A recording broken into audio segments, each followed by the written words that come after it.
strike.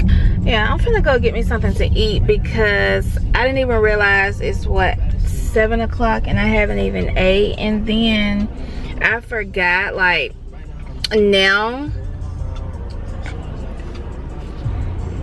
I cannot say shit. Then I forgot, like, everything is closing early pretty much nowadays, so I need to go out and get me something to eat because I haven't ate all day. I'm gonna go to Chick-fil-A, of course. Typically I don't even eat out just because, like, I'm scared of the coronavirus, but if I do eat out, I'll eat something that I could put in the air fryer, or I can put back in the stove and let it warm up and it'll still be good. So I'm outside in the AMG, right outside. Two-turn baby girl, you should police ain't nowhere around because I don't want them to see me touching my camera or anything. But so I'm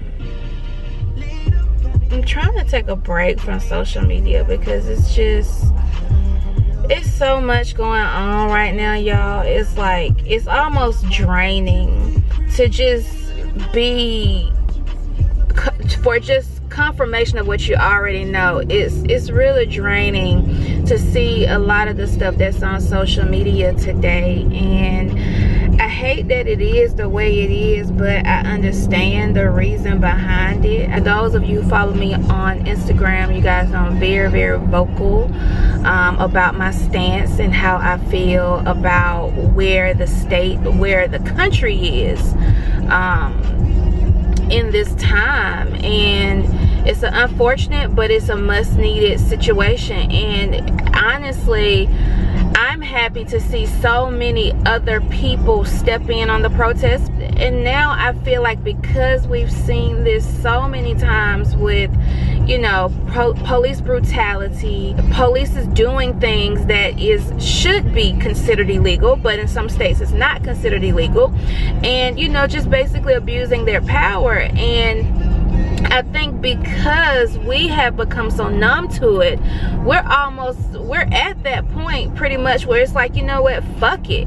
I mean, we're already risking it all anyway, so why not, you know, turn it up to 10? And I think that's just where we are in today's world. And I think there are other ethnicities that see that. I think people also realize that there are bad cops out there, and the good ones out there most of the time won't speak up against the bad ones. So I think at this point, that's why we're seeing a lot more of the diversity in the crowd.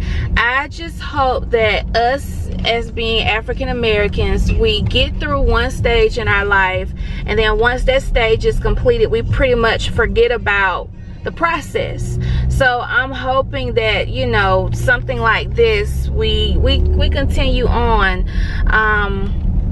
Is Chick-fil-A closed? You know what, this new way of life is just really irritating me. I want an ice cream too, but I got some cake at home, so might not need to do that. Wow,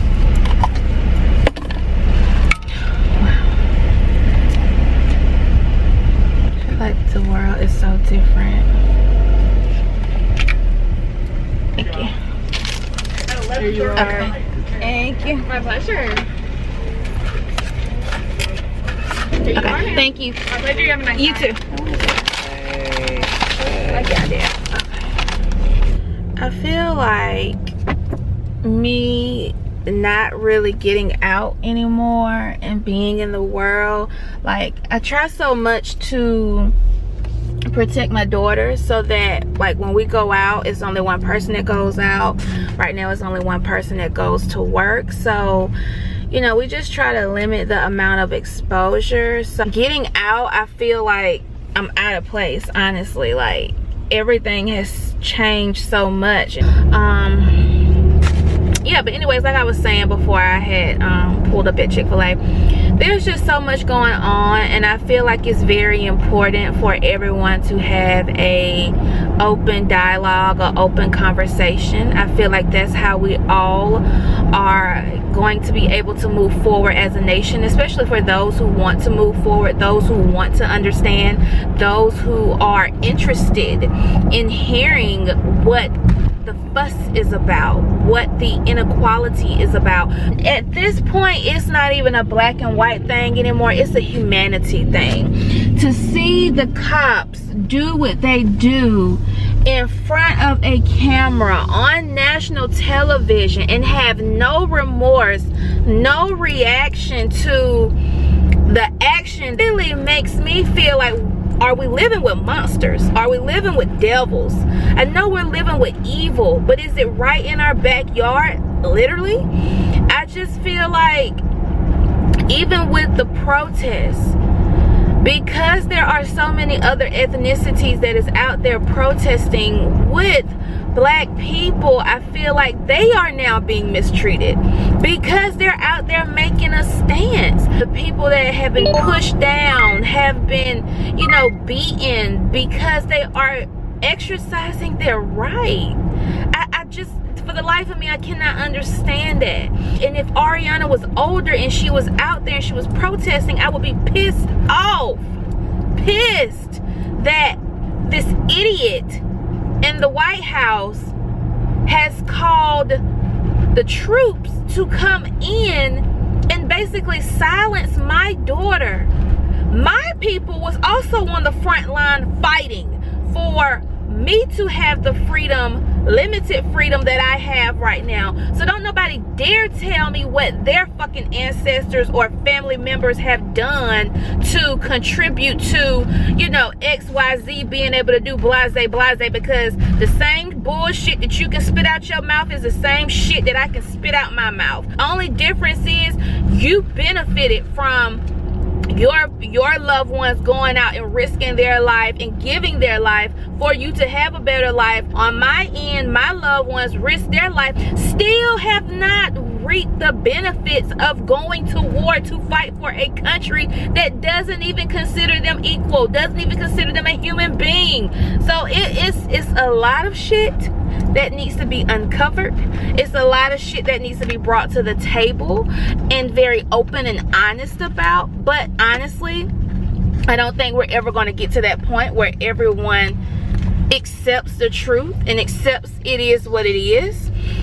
That's the problem. Everybody wants to turn a blind eye until it affects them. But understand how privileged you are.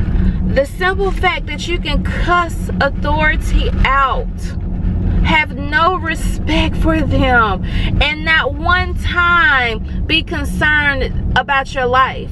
Not one time be concerned that you may not ever see your family again if you say the wrong thing. Like, that's privilege. All of this needs to change in the legal system, in the Supreme Court, like, period. If we're not calling it for what it is, we're gonna always be where we are, period.